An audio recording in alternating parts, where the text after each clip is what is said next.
Berikut hasil lengkap sidang Komisi Disiplin, Komdis, PSSI pada 11 Agustus 2023 yang baru dirilis, Sabtu, 12 Agustus 2023. Ada 10 keputusan yang dikeluarkan Komdis PSSI melalui akun Instagram resmi mereka. Sebelumnya, Persib Bandung telah membocorkan hasil sidang Komdis PSSI melalui situs resmi klub. Ada 3 pemain Persib yang mendapat sanksi berat setelah laga tandang kontra Persis Solo pada 8 Agustus 2023 lalu.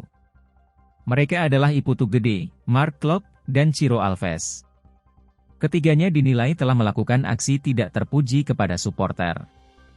Iputu Gede mendapatkan sanksi paling berat lantaran mendapat kartu merah dan mengacungkan jari tengah ke penonton rumah. Momen itu terjadi setelah Putu Gede diusir wasit setelah mendapatkan kartu kuning kedua pada menit akhir waktu normal babak kedua. Hukuman skorsing juga menimpa Mark Klok dan Ciro Alves namun dengan jumlah laga berbeda. Klok dan Ciro dilarang bermain 2 laga dan denda Rp75 juta. Pihak Persib Bandung akan melakukan banding atas sanksi berat yang dikeluarkan Komdis PSSI. Selain 3 pemain Persib, pemain Persija Jakarta Andritani Ardiasa juga mendapat hukuman larangan bermain 1 laga dan denda. Kiper Persija disebut melakukan tambahan gerakan menendang pemain lawan dan luput dari perangkat pertandingan. Andritani juga didenda Rp10 juta.